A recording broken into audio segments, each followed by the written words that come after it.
This is TMP or Charles. How you doing, TMP Nation? What's going on, dude? Dude, I'm ready to go drive some Porsches. This guy is an impressive human being. I might tell you a little bit about Charles as the day goes on, but just get the extra insurance. That's what we did. So we're in shape. You know how I drive. I feel confident. Yeah, I've seen a couple of videos of you driving the Vet, so we splurged for the extra insurance. Okay, so we're at the sport driving school that Porsche has. Tell us a little bit about it, Charles. Yeah, well, I don't know a lot about it other than they're going to start us off on the kiddie track, and if we don't wreck the cars there, they're going to let us up on the 2.3-mile racetrack and let us loose there, but we'll have to see how we do on the small track first. Driving what type of car? Should be starting off, I think, in the Boxster Cayman, which is the smaller mid-engine one, which has really good balance. And then they'll move us up from that to the 911. And then again, if we don't wreck those two cars, they'll probably put us in the 911 Turbo. Oh, so you do work your way up. They're not just keeping you in the Boxster. It's like a video game. You got to work hard to get a faster car. Yeah, exactly. Jeez. Tell them where this place is, by the way. We are in Birmingham, Alabama, right outside of Birmingham, in a place called Leeds. And a gentleman named Mr. Barber inherited $400 million and decided to spend it all on a racetrack and motorcycles and cars and built this lovely playground for us, so we're taking full advantage. Look at this place. He bought my way, this guy did. Yeah, I just, you know, I call it a retroactive Patreon. I just paid him $1 for all the videos I watched on Nothing Fancy for free, you know. Thank you so much. All right, so we got to get into class and we go around upstairs. Start the experience. It's cool to be here. Good morning. We'll Good morning. How are you? Tell you how it goes as we go. Sounds good. You know where you're heading? Around the back, up the top. Right up the stairs to your left. There's breakfast up there, and we'll get started all over shortly. the breakfast. Totally awesome. Yeah. All right, Thanks a lot. Should we bring a helmet up now or come back out in the car and get it? You'll have time to come get it. We're going to take a photo in front of this car a little later, and then you're plenty of time to grab it. Awesome. Thank you, bud. Is this how rich people live? Exactly. I've never been in an experience like this before. Exactly. Oh, the other thing is, I think this guy had like $2,000 or $3,000 left out of his $400 million, so he put these statues everywhere in the whole, out in the fields and everywhere that you go, you'll see these statues here. That is epic. And they're all over the place. They're out like in the middle. Cool. Hey man, how's it going? How are you? Good. You said the regular sugar, or you want sugar and a raw? Regular sugar. Check this out, dude. You really come out here. Something wrong with it, I like this. The Porsche Motorsports Bear. You gonna buy Dude, that? he looks fast. He looks fast, man. Yeah, what I'm hoping to learn today on the track is getting the car and the car settled down in the corners and stuff. I think I'm a little too jerky with the car, a little too aggressive, and that doesn't work. I think everything I've read about, heard these people talk about, is lap times come down when you get smooth and you slow down. So I'm trying to figure out if I can learn how to settle the car down and be a little faster that route. That's what I'm hoping. I'm going to try to be a good student. Put my student hat on. These guys know the track. They know the car. I'm going to listen to what they say and do my best to apply what they say. Well, they help you. They've got the cones out on the track to push you into the right racing line. Oh, so you're not out there trying to figure out where am I supposed to be on this big wide track. They have cones all the way across the track to force you into the line. Where cones will finally make sense, because in my track back in Utah, they do it to slow you down. Yeah, here it's not to make a chicane. It's the perfect line. It's to put you in the right line. So as you speed up, you're already in the right place. Well, from running at Exotics in Vegas, yeah, I've done that. One of the things I've taken away from that experience is if you want good lap times, get your braking right. Yeah. It's not in the right pedal, it's in the middle pedal. Yeah, that's what I meant by settling down the car. Instead of just stabbing it, I think you load the weight, and then get on them really hard after you've got it weighed, the weight transfer, you know. It's a father and son team right there. It's a good thing to do. There's breakfast right over here. not a big breakfast guy. I'm not. I'll eat like in the middle of the day. Dude, big. They had some That's eggs it. at the hotel that had some cheese mixed into them. I got up. You, and got the, you hit that I already? hit that already. Man. I wasn't going to, but I looked and they were all like orange from the cheese they melted all over it. Right. Had to have it. Okay, tell T and Peters what kind of cars you're running right now. Personally? If you can, if you want to. Oh yeah, for sure. I've got a little Boxster S Black Edition 2012. It's a PDK transmission and 320 horsepower. It's a moderate car, but it's a convertible. It has a trunk in the front and the back because it's mid-engine, so it gives me room to travel. If I go off for the weekend, I can load a bunch of stuff in. So it's a little more practical. And then just a few other random How Cadillac come sedans. you don't have like a turbo 911 or a GT3? Have you thought about that? Something like high end and super fast. They're pricey. Knowing you could get one for a deal though. I could. And you've probably run across a few for a deal and you didn't buy them. It's on the list. I got to pace. You got to pace when you're married. You got to pace all these purchases out, right? You can't just buy everything at once. And so, in my mind, there is another Porsche coming. Hold on, you showed me a picture of that one. Yeah. You I don't wanna want tell to tell them everybody about what it is it? because they only made 60 of Okay, them. we'll keep that under wraps. Well, they only made 60 of them, and you don't want any more I don't want anybody competition. else looking for them because I know which one I want. Okay. So that way you go to the track together, you go to the exercise together. He's my life coach. I get scared without him. Good to know. Yeah. Mention that I'm as not well. totally useless. I can always serve as a bad example. Awesome. Hey, that's important sometimes. It's important. Where are you guys from? Orlando and North Carolina and Utah. Right on. You guys here for just today? Going home tonight? Or? Yeah, we're gonna go home, make some more money, and come back and do the master's class. I'll be here. I'll be waiting on you. All right. When the next Groupon comes out for this school, we're here. Okay. Cool. We're I here. actually do send you something. This is a great place for watch spotting, by the way. There's some awesome watches here. Look at this guy's watch. It's good taste. This guy's got a tag. Tag? Your watch? Oh yeah, it is. Nice. Just looking at watches and cars. It is. It really is. It's funny because you don't see that very often. You know, guys that have appreciation for mechanical things usually are into watches. True? Yeah. Help myself, you know. I hear you. My wife goes to the jewelry store. I go to the watch section. You know? Nice. They're just fun. I've become a recent convert. You can get crazy with them. I mean, I've done a little research on them. It's ridiculous some of the things that people. Right. Right. Is that a IWC? What is that? This is the tag. Oh, which one? It's a tag. It's called the Twin Time. Yeah, thank you. It's like, do you go to the Rolex 24 Daytona? Is that what you go to? Yeah, I do that, and I do a lot of the bike stuff too. Okay. Yeah, we were down at the 24 working a booth this year, but Vintage Festival here is awesome. It's unbelievable. And I'll be honest with you, I have the option. That'd be nice. What do you drive, buddy? I drive a Honda Civic SI. Okay, front-wheel drive, 200. What year? 200. I got a 2013, so I got See, the I like- last naturally aspirated. I like that body style before they ruined it. that That is a too? good looking body When style. I- You're 9th gen then? Yep. And so The 9th they- gen's a good when they looking. came out with the new ones. Right. I was like, man, I'm glad I got my hands on that 9th gen because Exactly. I like You do a manual transmission? Yep. It only comes in a manual. Proper stuff. They sell the Titan R motor in a crate now. Do you know Yes, that? and you can bolt buy a it in crate. my car. Yes. Now you're talking. You can put an R crate motor in that car. As soon as I stop racing go-karts, yeah, I'll do that. But in the meantime, all of my money goes into my karting. So, but no, mine's my white Civic SI was sitting out there. I don't know if you guys we drove in or not, but that's mine out there when you walk by. I love it. It's the 2.4 liter 4-cylinder. VTEC kicks in at about 4,500, 5,000 RPMs. Right. It almost feels like a turbo hit, which is cool. And I didn't, I really knocked front-wheel drive cars until I got a hold of one. Right. And it's crazy how similar my go-kart, a front-wheel drive car, and a 911 drive, with the respect. Really? You know, with a big front engine, that high power. Right. If I'm going through a corner and I want the car to rotate, I can use a little bit of the throttle and get throttle on oversteer to rotate the car out of the corner. Well, in a front engine car, if you're coming out of the corner and you lock the gas pedal, you're just going to understeer. So how do you rotate the car? You got to do it under braking. Get it sliding coming in. Coming in, right? With a 911, with the engine way back there. Again, when you go to the throttle, it squats, it hooks up, and it goes.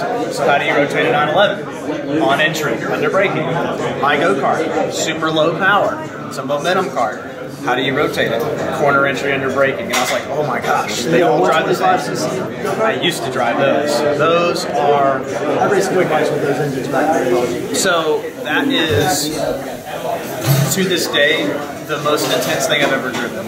It makes driving these like a Sunday drive. Which car? The go-karts. 125 gearbox car. It's violent. Yeah, motocross bikes. Only about 20 years. Road one I was in had about 45. It was a purpose-built go-kart engine. Now they do make. Yeah. Well,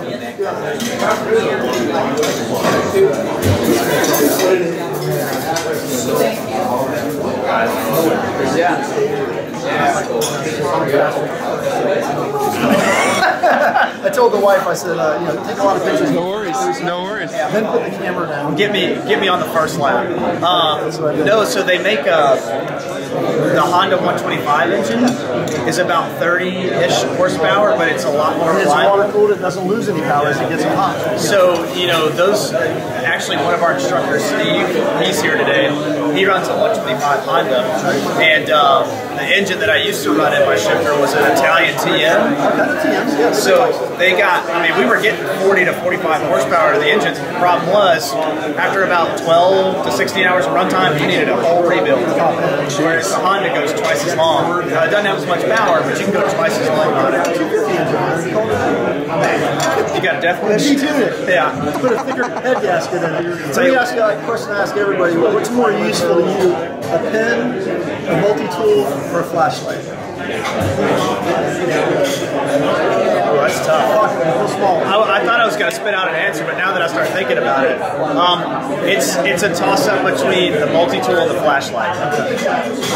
Because in the age of technology, I don't need a pen. I got one right here. Yeah, these are pretty good. These pen lights are pretty cool. Let you have that, and then I'll hook you up with nice. a little multi-tool later. I'll dig one out of the car for you. So the reason I was going to say flashlight is because I can't tell you how many times I'm working on my go-kart in my garage, and I got lights obviously, but I'm like, man, I got to look at something. Well, in your phone, you can't put it in your mouth and hold it while you're like everybody says, I got a light on my phone. I'm like, yeah. I'll wear a headlamp when I work on it, even if I'm outside in daylight. And I might want to get into something, but this is nice because I can lightweight too. I'm going to interject right here. TMPers, this is the absolute first time I did not have to talk to make the conversation attempting to be interesting. This is just fascinating watching you two go. We covered like 18 subjects. It's awesome. I'm going to stay quiet because this is awesome. Keep going. I know what I'll ask you next. What's the answer you're looking for in that question? I'm not looking for an answer. Which one? How do guys normally answer that question? They usually answer I don't need a flashlight because I have a phone with a flashlight. In which case I hand them the flashlight. See, he gets it. That's true. That's out of there. And in 2 weeks, that's they'll be true. like, oh yeah, that's a great idea because I'm using it a lot more than I thought I would. And it's so light and small that there's no reason not to have it with you. And you put lithium batteries, it'll make it a little bit lighter. That has the ones that come with you that's only a day old. What are they? AAAs? AAAs. Yeah. But you run lithiums, it'll make it a little bit lighter. And then sometimes the guys will use the multi-tool, in which case I give away the Gerber dime, which I really like. I have the Gerber multi-tool. Yeah, they're awesome. So Charles always has cases of these. He goes around and gives it to people. He'll give away Stylus Pros, Gerber dimes. Yeah, the blue ones He's a I super give, generous guy. The blue ones I selfishly give to every policeman in my neighborhood, and it seems to work. And I don't give it to them after they pull me over. Okay, hold on. Do you drive fast where you live? A little bit, yeah. Do you get on? What's fast to you? 30 over the speed limit? I don't go by the speed limit. I go by physics. I hate to That's what I do. Go When ahead. it's time to go to the class. Okay. Hey, thanks for talking with us, man. That was interesting. Thanks for the Yeah. I found one I can afford over there. You see that? The what? I found one I can afford. Oh crap, we're going to be on the front row. That sucks. We misplanned.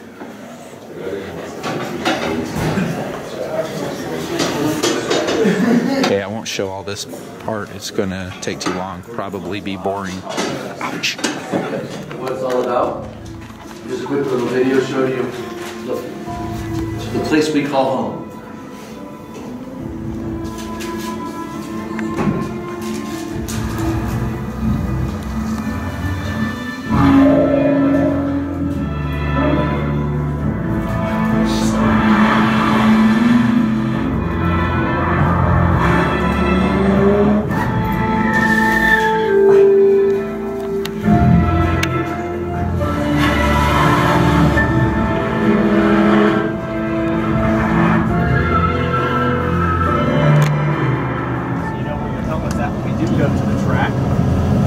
Tell the other groups I said this, but I think you all are kind of starting off the right way. You get a chance to get warmed up in the morning at the exercises before we put you out on the racetrack.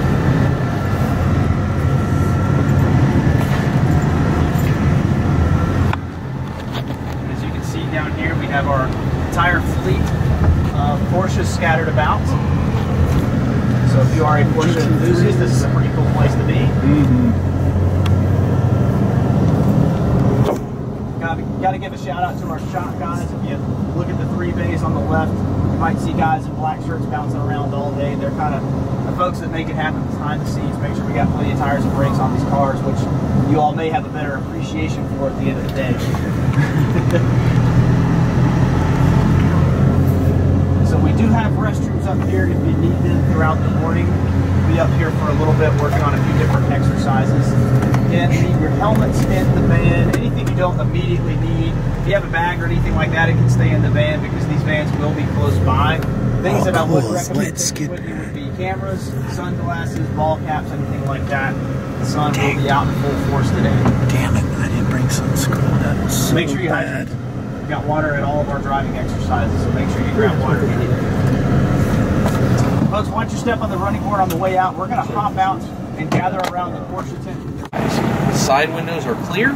Turn your head, even maybe the rear quarter windows to see where you want to end up. This car can get significantly out of shape, and if we're quick enough and we look where we want to end up to give our hands and feet the right timing to get us there, we can save the car and get it back. So critically important. The correction pause recovery is the moment when the car steps out, we got to throw a big amount of counter steer into the equation. So if you're driving around at 90 degrees of steering input in one direction, the back of the car starts to rotate the opposite direction. Of course, we want to chase it with our hands. And gentlemen, as quickly as you can crank it in there, as much as you can put in there. This is a life-saving input. If not for you, for one of us, we got to ride with you. Okay? This is not you just found a parking spot at Target and you're excited about it. This is a life-saving input. At the same time, come off the gas pedal. The only thing staying on the gas is going to accomplish is getting you to see the accident going that much faster. Okay? You don't want to beat the paramedics there by any more time than you can avoid. Alright? So get off the gas. No good will come of that. Okay? Big counter steer, off the throttle, look where you want to go. Okay? You start to feel the car slow down. The sideways inertia starts to bleed off the car. That's the moment, that's the pause. It's simply a timing mark where you feel the speed bleed off. That's your cue to get the steering wheel back to straight. Final little bit of advice for you. When it comes to putting the counter steer in, a hand over hand or a quick shuffle of the wheel is what you want to do. One of these needs to stay in contact with the steering wheel at all times. None of this. Okay? None of you have Carrie Underwood's no Jesus take the wheel moments here. Okay? We will not let go. That cannot be on the video. There's copyright problems with that. So, don't let go of the steering wheel, because if you do let go of the steering wheel, you are not putting correction in. The back of the car is now driving you. Eventually it will scuff speed off, and then you grab the steering wheel. And you've got your hands here. Anybody have a guess where the front tires are pointed? Nah, nobody knows. Nobody knows. It's one of those unknown things in the universe. So when it comes to doing the recovery to getting the steering back to straight, to settle the weight back down, you're always going to be behind. This is how pickup trucks seem to get in trouble while going in a straight line on the highway. Okay? So, yes sir.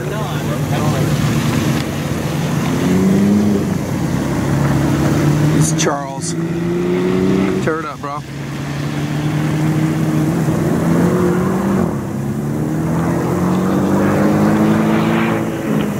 Does make a difference though, I don't care about it. Yeah.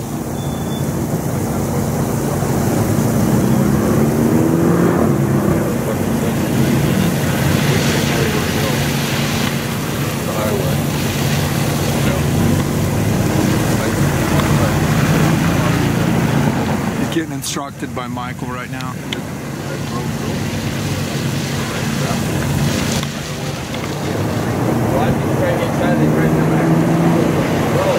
There, when you do that, if we think about when we drive, the first thing This is like a small racetrack. Anybody ever done autocross? Yeah, I've done Here. a bit. Here? Okay. You've done some? Yeah. Cool. Excellent. So we're going to be using our beautiful Boxer S here. Mid-engine car, so a little bit more nimble than the 911 that you were just in. But basically we're working on the fundamentals here that we're going to apply to the racetrack, okay? So first thing we can start off with is yellow cones out here are brake points, okay? There's a couple spots where you might be able to get away with just a lift off the throttle, and I'm going to talk you guys through that a little bit more when we get in the car. But essentially, yellow means brake, okay? So coming into our first corner here, we're going to exercise our good firm initial pressure, right? Brake pressure, good firm initial pressure to that slow, smooth release that you guys heard about earlier this morning, right? So when we go to the brake pedal, the first time you touch it's the hardest. From there, it's a slow, smooth, easy release of that brake pedal as we start to bend the car into the corner, okay? Vision, vision, vision, all right? Keep the eyes up. Your head is always on a swivel, okay? Looking through the corners, sometimes it might not just be the windshield. You might have heard that from Doug down there on the skid pad. You might not just be looking through the windshield. We need to look through the driver window, through the passenger window at certain times. Depends on the corner. On the braking, that initial hard braking, can you talk me through that a little bit? It's not a snap. I mean, how soon do you go? Do you go 100% immediately, or do you try to? Yeah, it's quick. A snap. So you're trying to transition from the gas to the brake as quickly as possible, right? Basically To full brake. To full brake, right? So you might feel a little bit of ABS out here, okay, but it's not going to be like, I don't want you killing ABS, right? But it's essentially you get on it 100%. pretty hard, pretty fast. Oh yeah, for sure. And it depends too on your speed coming into the corner too, right? So, but yes.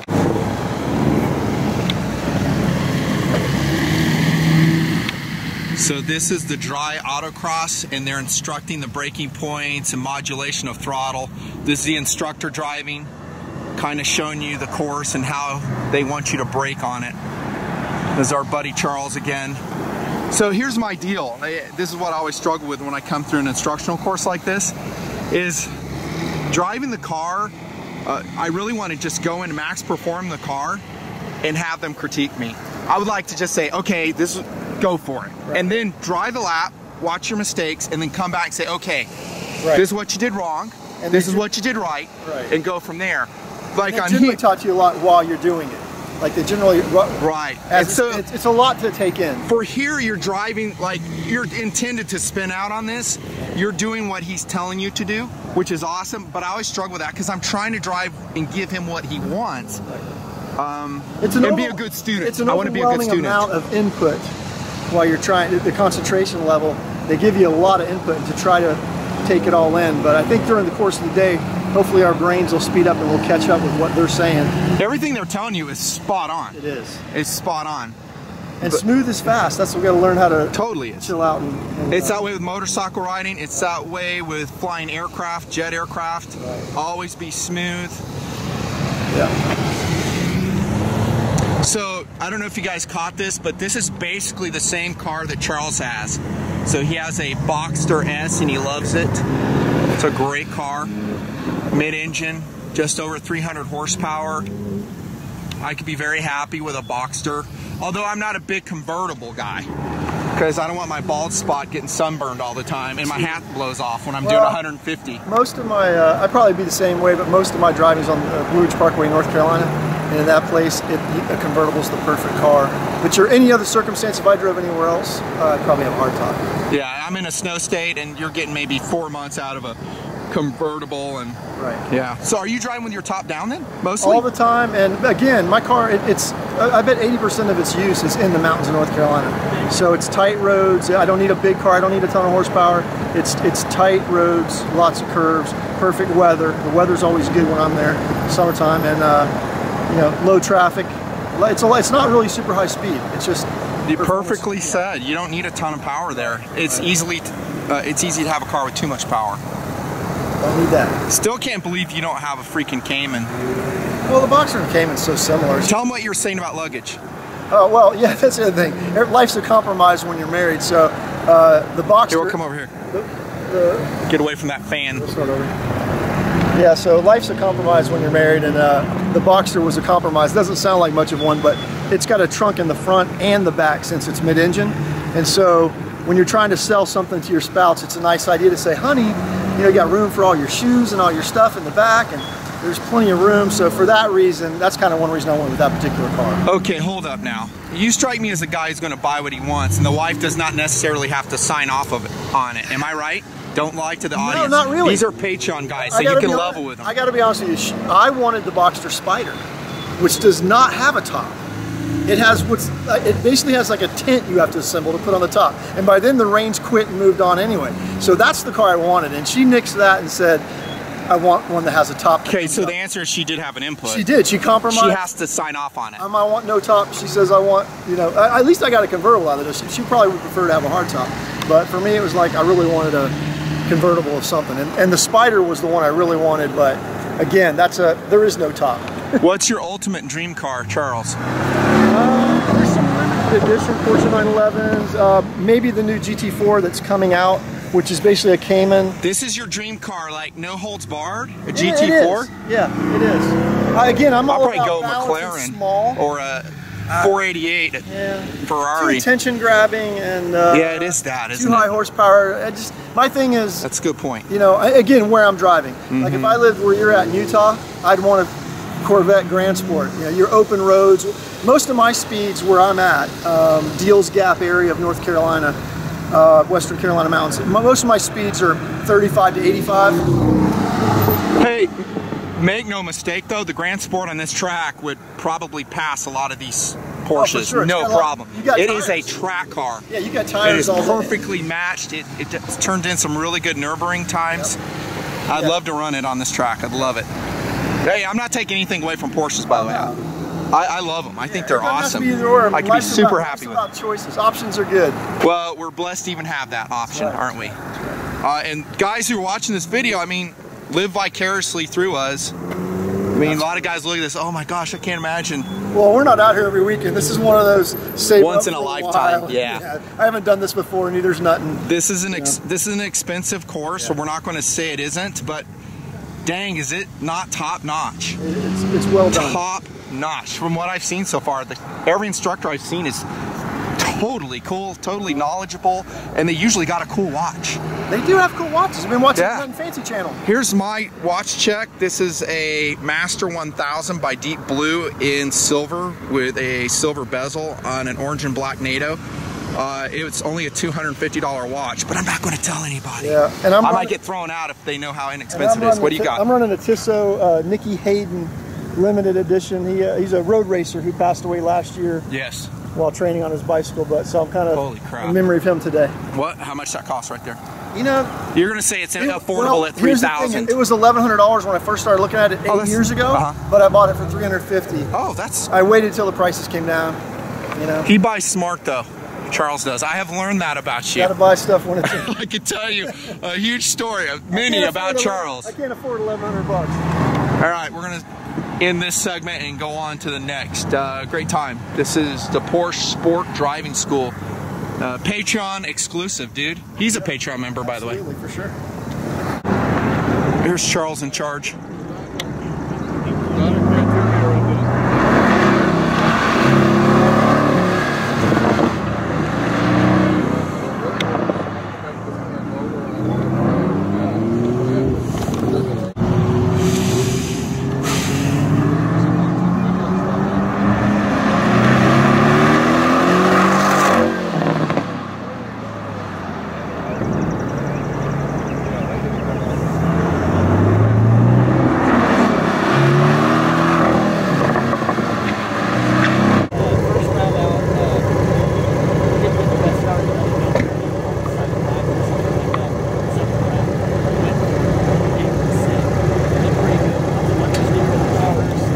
So nothing's going out for a second hot lap.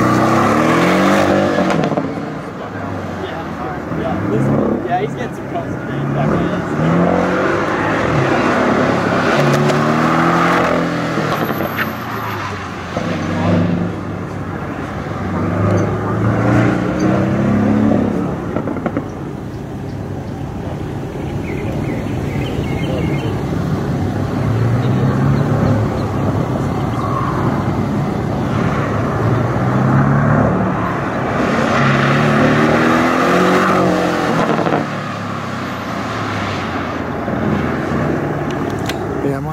My filming needs a little work.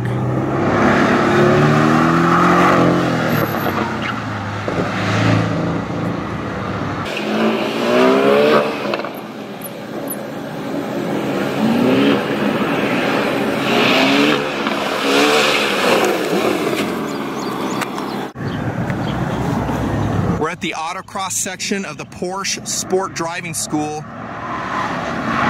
Barber Racing Track, Birmingham, Alabama. This is TMP or Charles coming off the track. He just turned in some really good looking laps. He is hosting me at this experience. He actually paid for me to come out. Unbelievable. This is track star Charles New. This is our instructor. Totally cool. Patrick, what's up? Show him your watch, dude. Look, AV8. Man's got taste. I do. And he can drive. Charles, how do you feel about that experience right there? I had a great time, man. Didn't kill any cones. No cones died in the filming of this video yet, and it's big fun. That was more aggressive than your first one. It was. I figured, you know. You went for it. You looked really good coming right through here. Yeah. Really impressed with this school, the instructors, the facilities, the cars, of course, Porsches. We'll be running this, the Boxster S, Caymans, and a 911 before the day is out. These are our fellow students. This will be a Patreon exclusive video. More of that exclusive stuff I'm talking about. Make sure you stay sub to Patreon. He's a Patreon member. Anyone who pledges $5 or more a month gets giveaways. I'm sending out 5 items this month. This is the wet skid pad portion. We're working our way down to the track. They give you a bunch of introductory, foundational driving experiences that you can take out on the track with you. This is the finesse course. So you're going to go with an instructor first. He's going to show you how to place your hands, how to shift, how to use the dead pedal.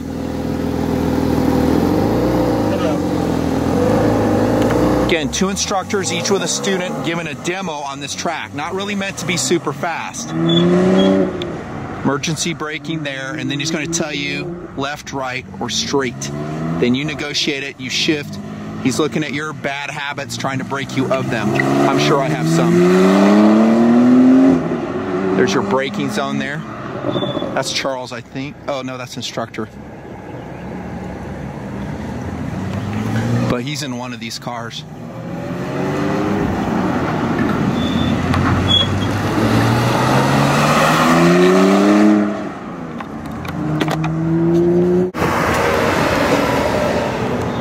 The amount of speed they're carrying into the corner here at the finesse portion is amazing. There's Charles. This is a GTS. Honestly, I can't keep track of all the different variations of Porsches. I can't. I try, but a lot of these guys are Porsche fans. They know everything about the cars, differences in brakes, different motor options, different years. I get lost with all that. Okay, we're gonna watch Charles now, just a little bit. See if he hammers it.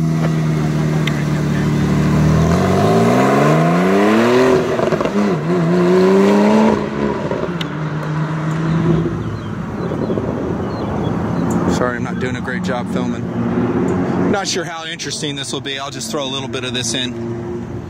Maybe have Charles film me going on the track. And then they give you, again, an emergency stop. They'll designate the lane.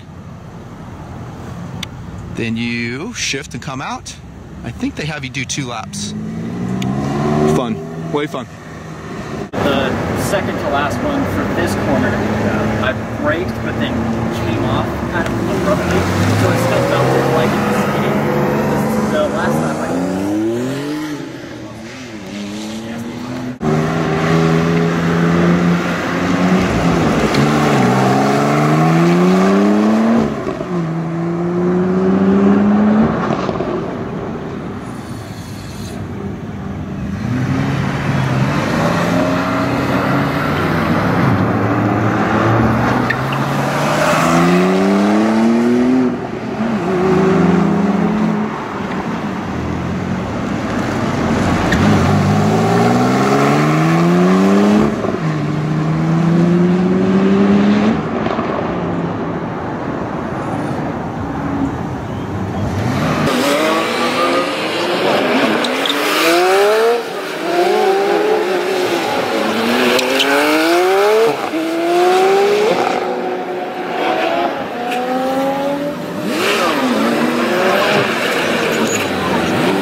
pretend like you haven't gone yet. I sucked on my first two. Yeah, you did that. Last one I got all right. You close it automatically. Yeah. Turn the wheel. Do that same slow release. Now, if you're playing that, you're not going to remember a thing. No. Keep going. This is good. Yeah, you're just not going to remember a thing. You're not going to. No, I'm not looking at the camera. I'm listening to you. All right. You can hug the white line through here. You can go out 5 or 7 feet, but don't cross the seam. In a street car, you don't have enough grip to get back. So a little bit of power, and then more and more. 3 or 4 feet away from the edge of the road. There's no reason to be on the ragged edge. You're not racing. You're training. You're trying to get consistent. All the way to the brake sign, then go straight to the brake pressure you think you need for the speed you're going. That 2 Mississippi release. 1, 2. Now I'm off compression, so I'm smoothly squeezing more and more and more. Then hard brake. Turn the wheel. Slowly releasing. Now it's starting to take a set, so now I can get off the brake the rest of the way. Right here, you're slower. You think you should need to jump on the gas. No, just your tennis shoe. Feel that vibration. Yeah. Smoothly roll, more power. 10% at a time, not 20 or 30. And then lock everything in. Look how busy I am with the steering wheel. I'm not doing anything. Just get it straight for your braking. Hardest braking right here, so the corner is never scary. Slow hands, and a slow release of the brake. So now I'm off the brake and I'm turning more, just my tennis shoe. Now I'm opening up so a little bit of power, and a little more. Now I've got the weight stabilized on the back end, I can squeeze faster and faster. And notice this big bomber will haul the bale, even with 4 of us in it. But I'm not working hard at all. It's effortless. Hard brake, fast corners, so slow hands. So I'm squeezing off the brake, turning more and more. And back to straight line braking. Much slower than I want to be, so that I can turn much sharper. So I can start squeezing power and opening up all the way out. That's how you get your good exit speed. In sharper corners, you simply get slower in the middle. Show tail lights. Here's the fix. Pretend this apex is 20 feet longer. It's like a hip toss. You tuck in, and then smoothly turn more, and then squeeze power. Look how much space I have to come out faster on the next lap. Not this one, but the next one. Hard brake. Wow, how was the track tool? It was good. Figured out? Good. You got totally memorized by now, right? Yep. Perfect. All right. Very good, very good. Let's do photographs. If you want to grab your helmets, come on over here. Really nice mix of cars here. We've got the Carrera GTS, Turbo S. Which one is this, Charles? GTS. So GTSs. Yep. They all drive phenomenal. They're awesome. What do you think, man? Our hot laps? I loved it. It's very progressive. They start you off slow, a little bit faster, and it's a very progressive linear learning curve, which is fantastic because they teach you, braking points. They've got cones laid out that really help a lot to be in the right line. But basically, you're following a race car driver, and he's keeping you in the right lines. I was talking to you on the radio the whole time. Yep. I'll probably post that footage separate, the cockpit video, and I'll try not to bore you. Yeah, because it's really good instruction. It's a great way to teach you because we're just in the middle of the day now, and we've already gotten a lot faster. We're doing the corners at about 100 now, and it's braking at that speed. Well, it's good because we get into different cars. So we started off with the turbo, 580 horsepower. We moved to the GTS, which is 450. So it's a good way to learn. It's an expensive course, but man, I'm impressed with what they give you. We're not done yet. And the thing that I try to improve on is my smoothness, to not be jerky. And as a pilot, I'm used to driving jets with one hand, the other hand on the throttle. I'm doing 9 and 3. Early, it's all about the balance of the car and getting it settled so you don't lose. They talk a lot about that, and I love that. Talking about contact patch and weight transfer. Yeah, and on the radio, he's talking about it. That's it. He's like, okay, let's get a little braking. Let's throw that weight forward. Now you can turn in more with weight forward. Turn more. Okay, feather and throttle. That's where all the speed comes from, is getting that right. So we'll find out because we got a couple more. Now, how does it go in the afternoon? Do we have a bigger gap? We get faster. But we still have an instructor, which I kind of like. Yeah. I like that. Follow him, and maybe he gets in the car with you. If we can keep up with the instructor, that would be awesome. Yeah. That's our goal. I can't wait.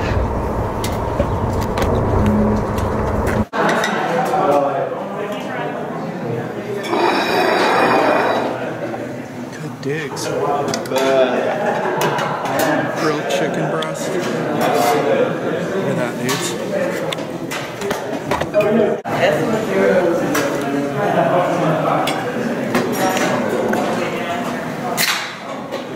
Looks great.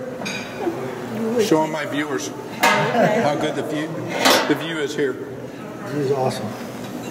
Good food. Top-notch grub. Look at that key lime pie, appropriate for being in the South. There's your salad. Impressed with this place. Still impressed. Wow. Everything is just top tier. There's a top tier experience. Here's a look at the track, dudes. You can go online, look up Barber Racing Track. I'll throw in some images too. Look at that freaking ant out here. Isn't that hilarious? Where is it? Right there. You guys, Hilarious. Mike? Yeah. Let me give you that.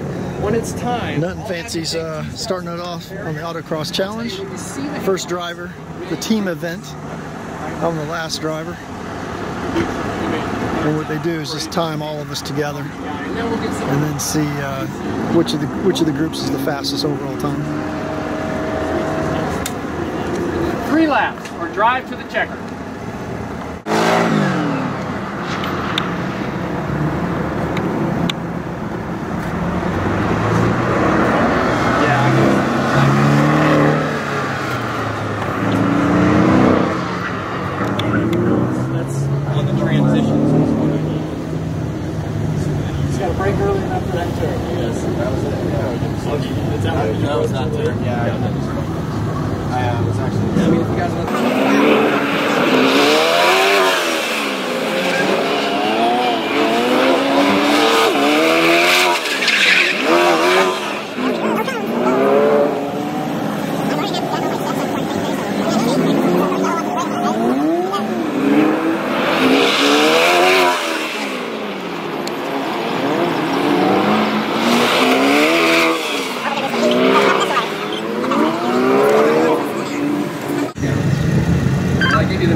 So we've done multiple hot laps. This is Michael. He was our instructor last time. Hey, hate to interrupt the video, but time to get your helmet on. Y'all ready? We're ready to go, dude. We'll narrate later. Got to race. Time again. So you're instructor led, and you just follow him and try to keep up. And he instructs you on the finer points. And there we go. All right, let's roll. I'm not going to say too much because I'm going to concentrate on my own driving. I want you to hear the engines Keep in and mind, the you're instructor. driving a very different vehicle now. You're in the Turbo S, 4-wheel drive. Tons of power, tons of grip. You'll feel it in your arms. You'll feel how the front end's going to feel a little heavier in the steering than the wider tires in the 4-wheel drive. And we're going to stay to the left, just like we did last time when we jumped on the track, just to make sure that the track is clear before we come over to the right. And it's looking good, so here we go.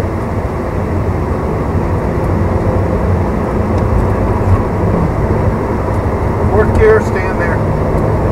I have to pace off the car in front of me though. I'm not just free to go whatever speed I want. Right, remember, smooth speeds, smooth transitions over these points. Beautiful. Excellent.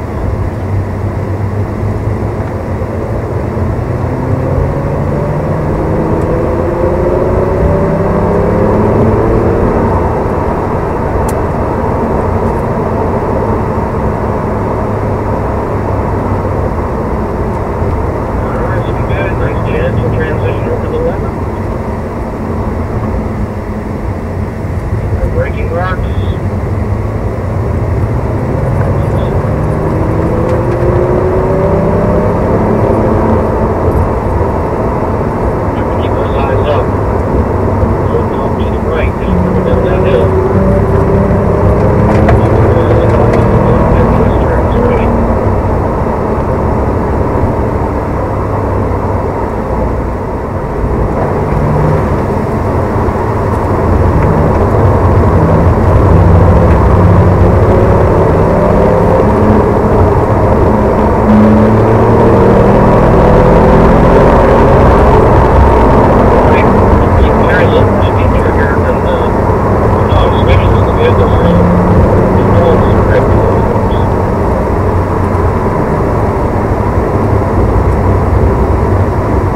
great. Let's swap positions. So now that you're currently just slow down, good. And then if you can come on around.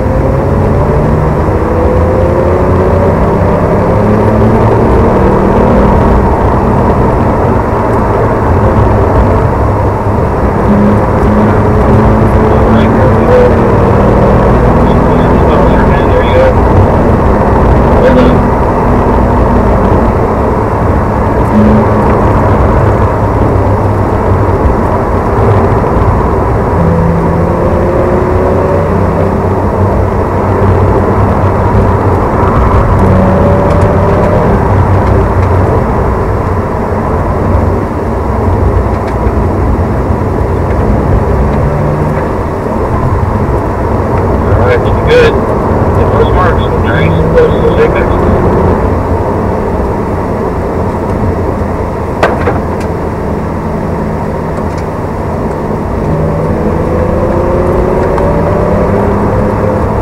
We have another group caught up to us, so I'm just going to stay over on the left side and slow down a bit.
Well done, we can go again.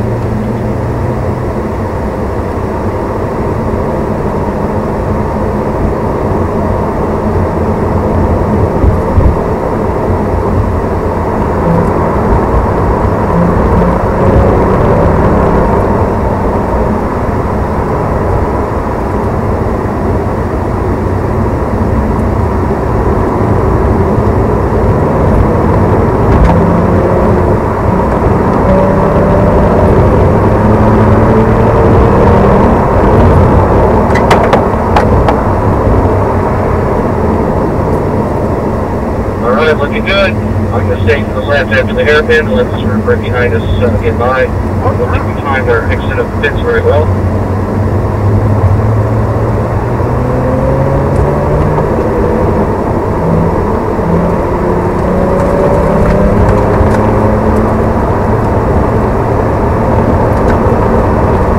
All right, we're good.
I showed you this morning? Out there on the edge.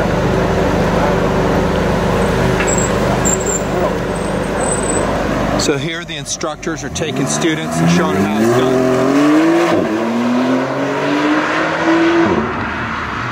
Guys, slide left, slide left. Gotcha.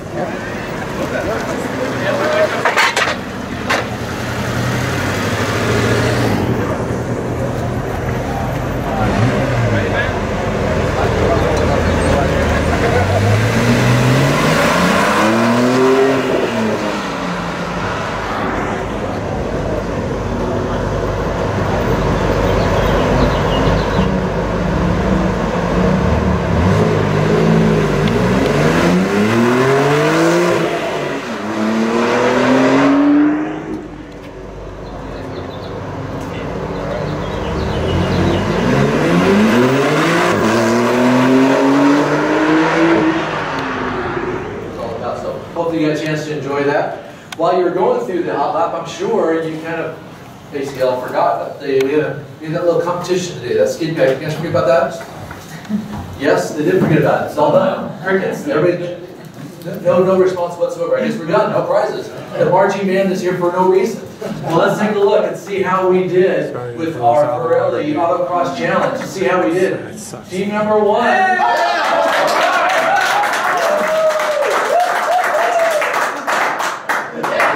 High-fiving each other? Yeah, that's just important. I think those were the guys we were passing on the track. That's the, yeah. We passed every group. We did pass every group. We did. With a minute 11:56. We'll see you on the track and we'll see how you do. How about this? Ooh, that's close, but you're still on the pole. You're still looking good. So far, we're looking pretty good. Team 3, Barbie's boys. 14. All right, see what we do. Team 6, the Wonder Chickens.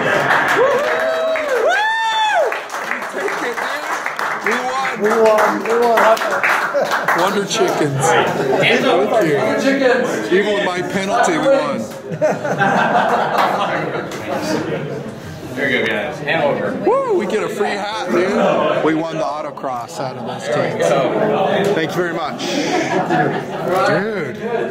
Dude, we had a good. We're the only one in the 10s. 10:53. The next guy. Stepped down a little bit there. They got a little extra help there apparently, but still, we did very, very well. Well, we also took a look at their individual lap times out there. We took a look at how fast we did the driver changes as well. And the fastest 2 drivers make a driver change out there. We got Mike to Britain. Nicely done.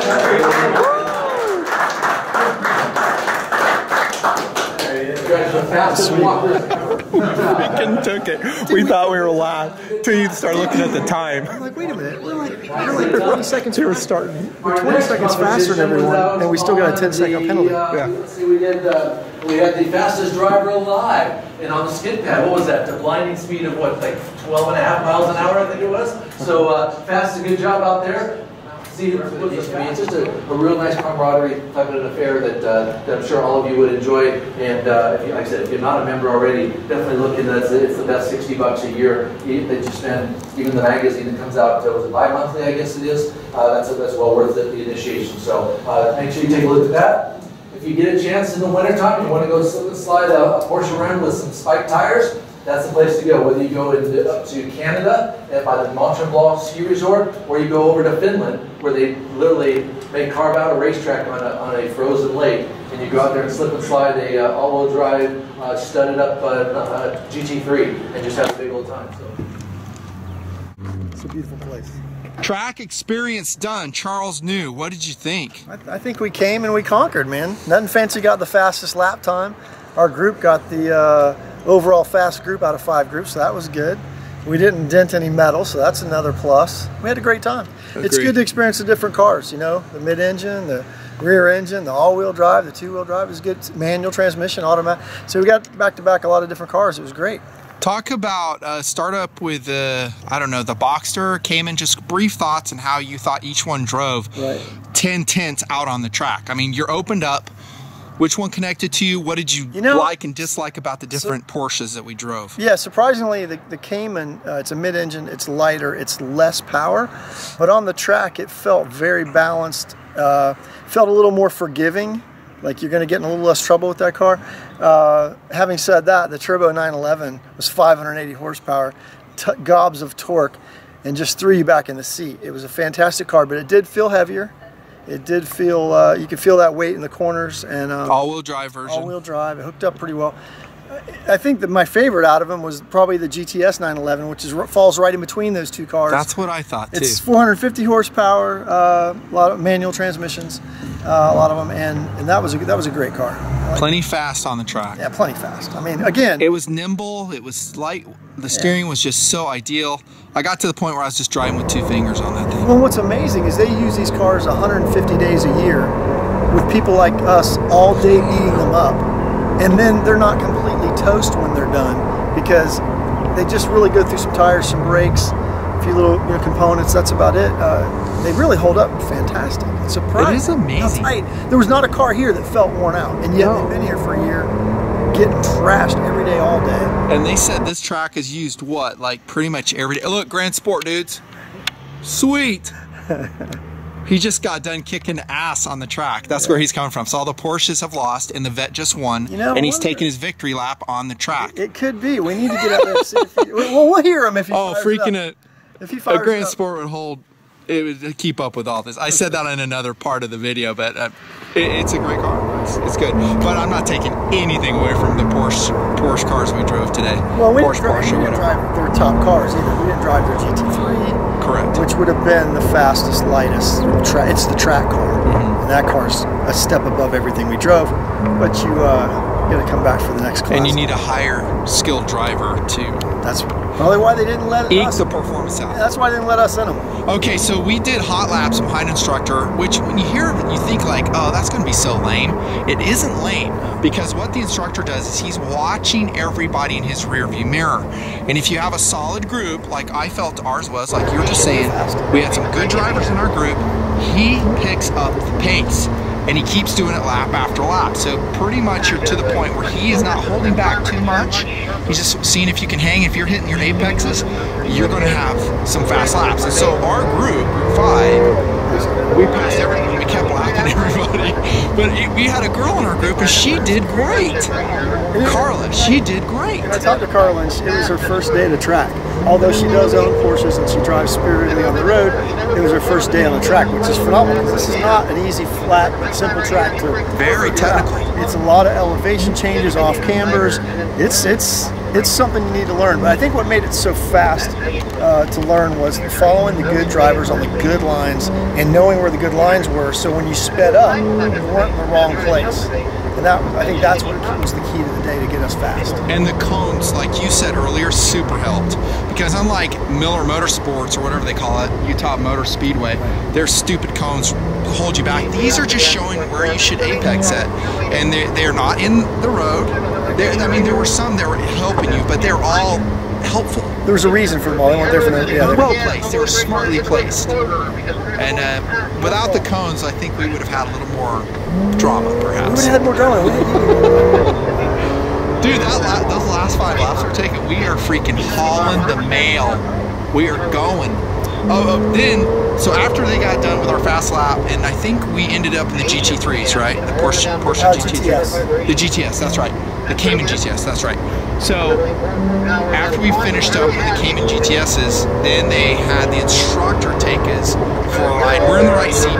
He's doing the driving, and it's no holds barred. Hey guys, this is how we run the track. What did you think about that? I thought it was great. I wish they'd do that at the beginning of the day so you'd understand how fast you're supposed to be going, so you don't feel like you made a great improvement and then you're like, oh crap, I was going slow because this guy just was way faster. But at the end of the day, we did get faster. Nothing Fancy and I guessed that maybe he's about 15% faster than we were. He's definitely later braking. He's on the gas a little earlier, and he's on the edge of traction much more often than we are. Correct. We're always have a little margin of error at the speed we were running. The speed he was running, there was a lot of this on the wheel, finding that traction. There was a lot more wiggle. Yeah. Maybe the reason they don't do that is because they don't want to send the message, hey, this is how you should drive. Because they spend a lot of time, which I think is super smart, of you guys need to be smooth. Right. Be smooth. We want small wheel corrections, and then we'll work up from there. I thought they did a good job of that. They said build the speed as the day goes on. We're going to put you on the right line on the track, and then gradually build speed so you don't get in trouble. And that's the way it worked out. And like I said, I think they were a bit faster, obviously, than us. But they do this for a living every day. But correct, it's enjoyable. This is their life. And there's others. We took this. This is a one-day course we did. They have 2-day courses, 3-day courses. You have to take this one to get into those other ones. So it's a building block type system. I'm sure if we came back for a 2-day and then later a 3 or 4 day, I'm sure at the end of that we'd be a lot faster. I agree. You get better at what you practice. Yeah, we wouldn't be able to purchase food for a few months because it's expensive. It's not cheap. But you know what? In the end of the day, though, we're hammering on some cars and we're wearing out tires. And it's all day. And it's all day. I mean, this isn't a place where you go do a couple laps like a. No, it's work. You are working your butt off all day. Yeah. And I think this is a much better experience than the exotics in Vegas. You're going to learn more. You're going to get a lot more driving. The staff is so much better here. God, the staff is just on point. Yeah, it's a whole different animal from that. You're all day getting better, and they've got a formula, a system set up that builds you step by step that gets you there pretty fast. And it worked well. I liked it a lot. And the track's better. These spec me on. See, those are spec me on. I think those are awesome track cars. Look at those guys. They're towing their little mini trailers with their tires. Yep. That's a cost-effective racer right there. It really is. That's what we ought to be. You don't get a lot of girls with Miatas, though. That's the problem. You don't. No. But as a go-kart racer, it's awesome. No. I'm kidding about that. Having said that, girls shouldn't. Totally kidding. Right. But it's fun. And any guy who's racing a car doesn't have money to take a girl out anyway. He's got no money. All he's got money for is tires. Right. You know, after that, you're broke. Dude, you and I were talking about this. I don't really have a desire to get into racing. I don't either. It's a money sink, and what do you have to show for it? Experiences, I guess. Experience and memories and whatever. This fills the bill for me. Well, if you really getting on the track, your this is a great track experience. If you dislike your children and you don't want to leave them any money, start racing. If you just want to leave them a pile of bills when you're gone, this would be a good thing to do. Yeah. You know, but if you're trying to leave something a little bit, this probably wouldn't be the sport. You were talking about how technical the track is. It's pretty funny what he said. He's like, this is a great track. One instructor said this, but it's really hard to pass on.